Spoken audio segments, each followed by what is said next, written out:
Yes. Since we talk about the success and discipline, one definitely neglected element of success in business is also to take care of our health, our body. How did you do that, Paul? How did you apply that? And what was the trigger point for you to really go in on that?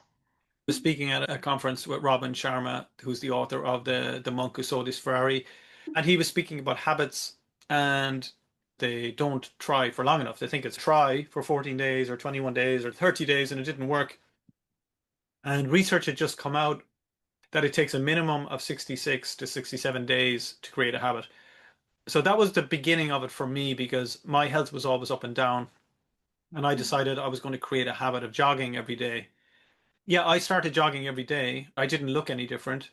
And then I said, okay, well, I know I can jog every day now. So let me adjust my diet. And I gave up bread and cheese and I gave up sugar, all these different things that common knowledge would tell you, okay, perfect, this is going to work. If you're jogging every day and you're gave up sugar and you're giving up bread and cheese, perfect. But actually, even with all of those things, I was at over 20% body fat. I didn't look like somebody who was doing that. I hadn't nailed the health one. I just couldn't figure it out. I was doing all these things, I was doing them for years. And I realized in most things, just because you do what you think you should do, that you've heard all the time that you should do, that's usually not the way to do it. You need to rethink it. So I ended up getting on a program where I was jogging less, I was in the gym less, and I was eating more. And in a 7 month period, I went from 23% body fat to just over 4% body fat. And I was by far in the best shape of my life that I never thought I could ever be in, like magazine cover type shape, which was just crazy. I just didn't think that was in my DNA. I eat healthily. Also built into that is you can have cheat days and you can have alcohol, whatever, but it's all built in. You know in advance that you're going to do these things, so it's built in. And I'm eating more than I did when I was heavier, which is kind of funny. I drink more water. There were certain things like water consumption, food consumption, eating within an hour of waking up, and I had tried intermittent fasting for 6 years and still ended up the way I was. Jogging way less than I used to, even though I still jog every day. Never more than an hour in the gym. If you can get someone's health fixed first, it's way easier to fix their wealth. Way easier.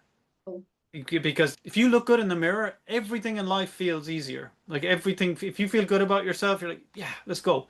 But if you don't, you look miserable, you feel miserable, you look haggard, and then you're about to sit in front of a computer and try to figure this thing out. You're just taking such a completely different energy into your day. And especially in today's economy when there is no guarantees, there's absolutely no guarantees. You could put 20 hours a week into your business and you might, what do you do in a time when you're very uncertain? For me, you focus on what's certain, where if you put the input in, you're going to get the output. So what I'm recommending to entrepreneurs nowadays is in this time of uncertainty, double down on your health, get into the best shape of your life. This is the time to do that. Because if you put this time in, you're going to get this out. If you eat this way, you're going to look that way. And that's what entrepreneurs need from time to time. When your business doesn't give you that certainty, you're going to need to find it elsewhere. For me, that would be a really important thing that people can do now is put it into your health. Like get healthier, get fitter, look the best you've ever been in your life. And business would just be a knock-on effect about part of you building towards this new you, this new future, this new set of successes that you're going to be measuring yourself by. And it just becomes very routine after a while. It becomes a habit. And that's what you want. You want these habits to create results on autopilot so it doesn't feel like an uphill battle anymore.